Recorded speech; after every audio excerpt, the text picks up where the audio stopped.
రాజశేఖర్ని బెదిరిస్తూ ఉన్న ఘన వీడియోని మీడియా ముందు బయటపెట్టి ఘనాకి ఊహించని షాక్ ఇచ్చిన సిద్ధార్థ్. నిజంగానే సిద్ధార్థ్ మీడియా ముందు రాజశేఖర్ని బెదిరిస్తున్న ఘన వీడియోని బయటపెట్టాడా? అసలు ఇదంతా ఎలా జరగబోతుంది అనేది ఈ వీడియోలో తెలుసుకుందాం. వీడియో నచ్చితే తప్పకుండా లైక్ చేయండి, చివరి వరకు స్కిప్ చేయకుండా చూసేయండి. మనం మన ఇంటికి వెళ్తున్నాం, నువ్వు కోడలుగా మా ఇంట్లో అడుగు పెట్టాలి అని అడుగుతూ ఉంటాడు ప్రేరణని సిద్ధార్థ. అయితే అప్పుడే ఇక ప్రేరణ అయితే నేను మీ ఇంటికి రాను, కోడలుగా మీ ఇంట్లోకి నేను అడుగు పెట్టను అని అంటూ ఉంటుంది ప్రేరణ. అప్పుడే ఇంకా అక్కడికి వచ్చిన ఇందిర అయితే నువ్వు సిద్ధు బాబుతో వాళ్ళ ఇంటికి వెళ్తున్నావు, కోడలుగా వాళ్ళ ఇంట్లో నువ్వు అడుగు పెడుతున్నావు అని అంటూ ఉంటుంది ఇందిర. అయితే ఇందిర మాటలకి అప్పుడే ఇక ఏంటమ్మా అలా మాట్లాడుతున్నావు, వీళ్ళ అమ్మగారు ఆ రోజు కేఫ్కి వచ్చి నిన్ను నన్ను ఎంతలా అవమానించారో నీకు చెప్పాను కదా, అయినా సరే ఎందుకు నువ్వు నన్ను ఆ ఇంటికి వెళ్ళమంటున్నావు అని అంటూ ఉంటుంది ప్రేరణ. ఏంటమ్మా ఎందుకు అంత భయపడుతున్నావు? మీ పెళ్ళి సీతారాముల సాక్షిగా జరిగింది, ఆ రాముల వారు ఆశీస్సులతో మీ పెళ్ళి జరిగి అందరి సమక్షంలో జరిగింది, అందరూ మీ పెళ్ళిని చూశారు, ఒప్పుకున్నారు. ఇంకా నువ్వెందుకు భయపడుతున్నావు? ఆ దేవుడు రాసిన రాతని ఎవ్వరూ కూడా మార్చలేరు. సిద్ధు బాబు రూపంలో మనకి మళ్ళీ కూడా మంచి రోజులు వచ్చాయి. ఆ మోసగాడు మనల్ని మోసం చేసినట్టు సిద్ధు బాబు మోసం చేయడం నీ జీవితం నా జీవితంలా అవ్వకూడదు. అందుకని నిన్ను ఆ ఇంటి కోడలుగా వెళ్ళమంటున్నాను. సిద్ధు బాబు ఒక్కడే అక్కడికి వెళ్ళి నువ్వు వెళ్ళకపోతే మోసం చేసినట్టే ఉంటుంది. ఆవిడ అనుకున్నవన్నీ నువ్వు కరెక్ట్ చేసినట్టు ఉంటుంది, నిజం చేసినట్టు, అందుకని నువ్వు వెళ్ళాలి అని అంటూ ఉంటుంది ఇందిర. అయితే అప్పుడే ఇందిర మాటలకి అది కాదమ్మా, ఆ ఐశ్వర్యని నిన్ను వదిలేసి చూడమ్మా ప్రేరణ, మా ఇద్దరి గురించి నువ్వు ఆలోచించుకో. మేమిద్దరం బాగానే ఉంటాము, మాతో పాటు మావయ్య ఉన్నాడు, అలాగే రంజిత్ గారు కూడా ఉన్నారు కదా, మాకేం భయం లేదు, నువ్వు వెళ్ళు అని అంటూ ఉంటుంది ఇందిర. తర్వాత ఇక ప్రేరణని తీసుకొని ఇక సిద్ధు అయితే మంజుల ఇంటికైతే వెళ్తాడు. అలా వెళ్ళిన తర్వాత లోపలికి అడుగు పెడుతున్న ప్రేరణని, ఆగు, అసలు నువ్వు నా ఇంట్లోకి అడుగు పెట్టడానికి ఏ అర్హతతో ఇక్కడికి వచ్చావు అని అడుగుతూ ఉంటుంది మంజుల. అప్పుడే ఇక అంటూ ఉంటాడు విజయానంద్ కూడా, ఎంత మాయ చేశావు, అసలు నీకు మాయలు కుట్రలు కుతంత్రాలు అన్నీ కూడా బాగా వచ్చినట్టున్నాయి. వశీకరణ విద్యమన్నా నేర్చుకున్నావా? ఆ ఘనగాడు చెప్పినట్టు నీ దగ్గర మాయలు మంత్రాలు వశీకరణ విద్యలు ఉన్నాయనుకుంటా. వాళ్ళ నాన్నని మీరు లాక్కోవాలని చూశారు, ఇప్పుడు మా కొడుకుని కూడా లాక్కున్నారు అని అంటూ ఉంటాడు విజయానంద్. అయితే అప్పుడు ఇక ఆ మాటలు విని ఇక ప్రేరణ అయితే బాధపడుతూ ఉంటాయి. ఇక సిద్ధు అయితే ఆ ఘనగాడు ఇక్కడికి ఎందుకు వచ్చాడు అని అడుగుతూ ఉంటాడు సిద్ధు.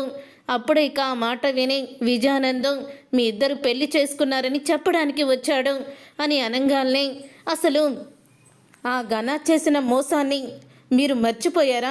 మీ కూతురికి ఎంత అన్యాయం చేయాలనుకున్నాడు, అలాంటి దుర్మార్గుడిని మీరింట్లోకి రానిచ్చి వాడి చెప్పే సోదిని విన్నారా అని అడుగుతూ ఉంటాడు సిద్ధార్థ్. అయితే అప్పుడు ఇక మంజుల అయితే నువ్వు ఘన గురించి ఎందుకు మాట్లాడుతున్నావు?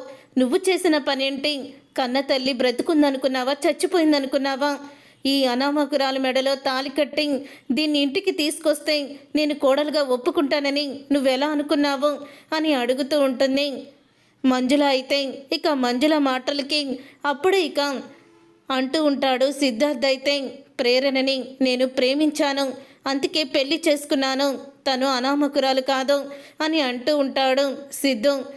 నువ్వు పెళ్లి చేసుకున్నావు, కానీ తను నీకు వెనకాలన్న ఆస్తిని చూసి పెళ్లి చేసుకుంది తప్ప నీ మీద ఉన్న ప్రేమతో కాదు అని అంటూ ఉంటుంది మంజుల. అయితే మరి నిన్ను పెళ్లి చేసుకున్న ఈ విజయానందం నీ మీద జాలిపడి పెళ్లి చేసుకున్నాడని నువ్వనుకుంటున్నావు. నేను చాలాసార్లు అన్నాను నీ వెనకాల ఆస్తి చూసి పెళ్లి చేసుకున్నాడని, అతనంటే నాకు ఇష్టం లేదని చెప్పాను. నువ్వు అతని ఇంట్లో నుంచి బయటికి పంపేశావా? ఇంట్లోనే పెట్టుకున్నావు కదా, మరి నాకు ఇష్టం లేకుండా నువ్వు పెళ్లి చేసుకొని అతన్ని ఇంట్లో పెట్టుకున్నప్పుడు నా భార్య అంతకన్నా తప్పేం చేసింది? ఇతనిలాగే ఆస్తి కొట్టేయాలని చూస్తుంది అనుకుంటున్నావా? తను ఎప్పుడు కూడా అనుకోదు అలాగా అని అంటూ ఇక మంజులకి షాక్ ఇస్తాడు.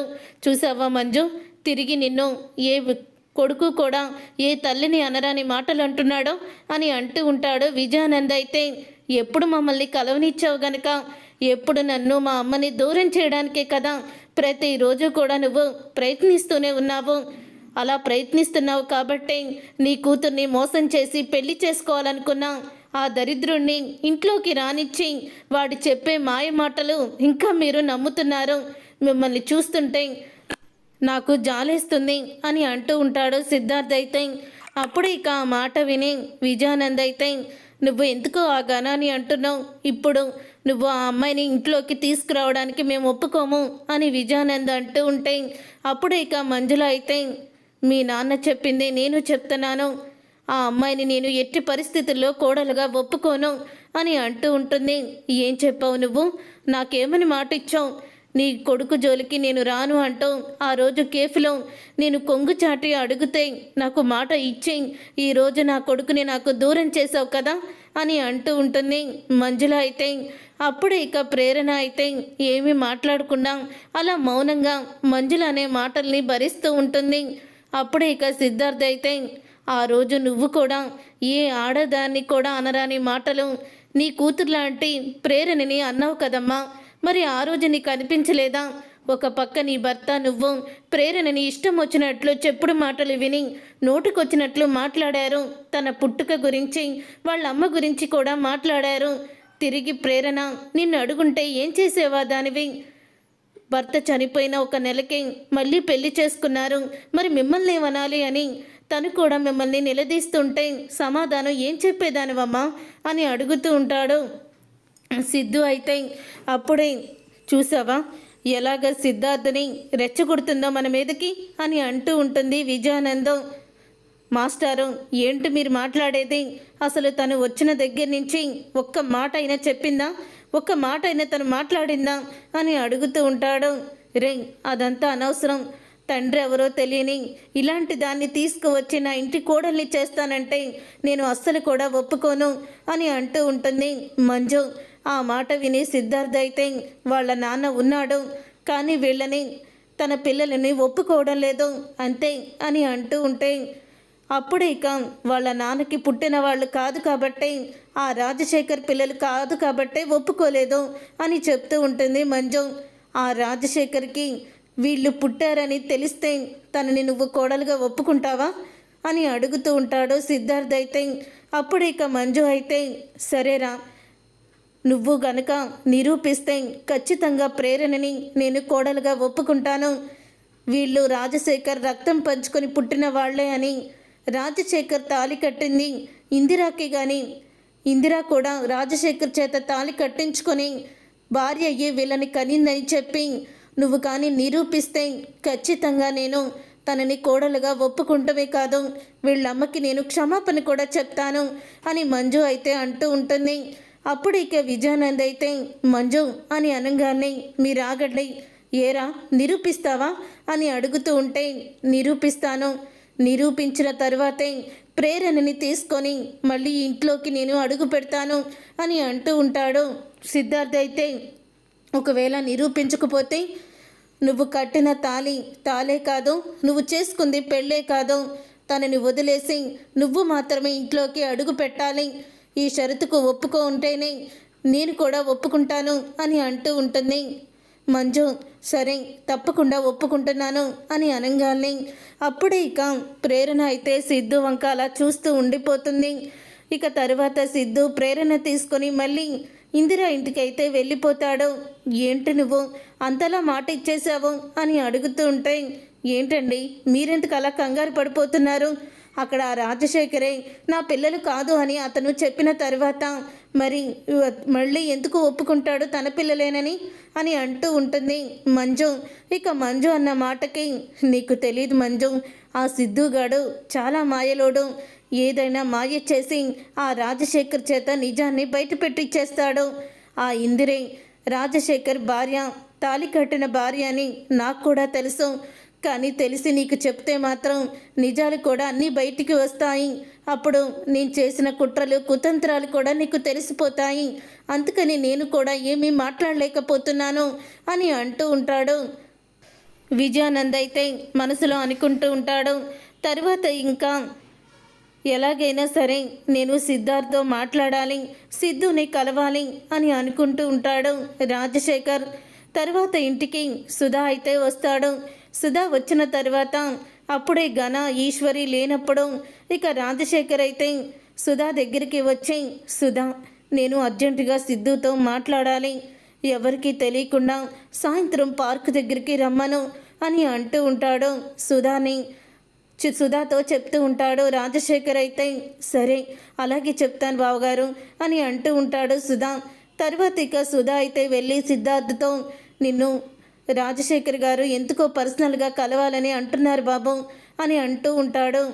సుధా అయితే అప్పుడు ఇక సిద్ధు అయితే నన్ను కలవాలంటున్నారా, అయినా ఆ ఘనగాడు ఉండగా అతను నాతో ఎలా మాట్లాడతాడు, ఆయన అలాంటి మోసగాళ్ళతో మాట్లాడాల్సిన అవసరం కూడా నాకు లేదు అని చెప్తూ ఉంటాడు. సిద్ధార్థ్ అయితే ఒక్కసారి మాట్లాడు బాబు, మాట్లాడితే ఖచ్చితంగా మీకు ఏదో ఒక ఉపయోగపడుతుంది అని అంటూ ఉంటాడు సుధాకర్. అప్పుడు ఇక సిద్ధు అయితే సరేనని ఇక రాజశేఖర్ని కలుసుకోవడానికి పార్కుకి అయితే వెళ్తాడు. ఇక ఈశ్వరి ఘన ఇద్దరిని కూడా తనైతే మత్తు మందులు వేసి వాళ్ళు తాగిన కాఫీలో మత్తు బిళ్ళలు వేయడంతో వాళ్ళు మత్తుగా నిద్రపోతారు. అలా నిద్రపోతున్నప్పుడే రాజశేఖర్ బయటికి వెళ్ళి సిద్ధార్థనైతే కలుస్తాడు. ఇక సిద్ధార్థ్ అయితే రాజశేఖర్ని చూసి ఏ ముఖం పెట్టుకొని నాతో మాట్లాడడానికి వచ్చారు అని అడుగుతూ ఉంటాడు. సిద్ధార్థ్ అయితే నన్ను క్షమించు బాబు, నేను కావాలని వాళ్ళని ఏడిపించాలను, వాళ్ళని మోసం చెయ్యాలను నేను అలా చెప్పలేదు అని ఘన తనని బెదిరించిన విషయం మొత్తం కూడా ఇక చెప్పేస్తాడు. రాజశేఖర్ అయితే నేను నిజం బయట పెడితే వాళ్ళ ముగ్గురికి ఏమవుతుందో, వాళ్ళ ముగ్గురిని నీచుడు ఏం చేస్తాడా అని, అసలే ఆధారం లేని వాళ్ళు ఏమైపోతారని భయంతో నిజాన్ని చెప్పలేకపోయాను. కానీ ఇప్పుడు నువ్వు వాళ్ళకి అండగా నిలబడ్డావు, అందుకే నీకు ఈ విషయం చెప్పాలని వచ్చాను అని అంటూ ఉంటే, ఇప్పుడు మీరు నాకు నిజం చెప్పినా 10 మందికి ఆ నిజం తెలియదు కదా, మీ నోటితోనే మీరు నిజం చెప్పాలి, అప్పుడే వాళ్ళకి కూడా గౌరవం వస్తుంది, 10 మంది కూడా వాళ్ళని మంచి వాళ్ళుగా గుర్తిస్తారు, వాళ్ళు ఎంత ఆవేదన పడుతున్నారో, మిమ్మల్ని ఎంత మోసగాడని అపార్థం చేసుకుంటున్నారో మీకు తెలీదు అని అంటూ ఉంటాడు సిద్ధార్థ్ అయితే.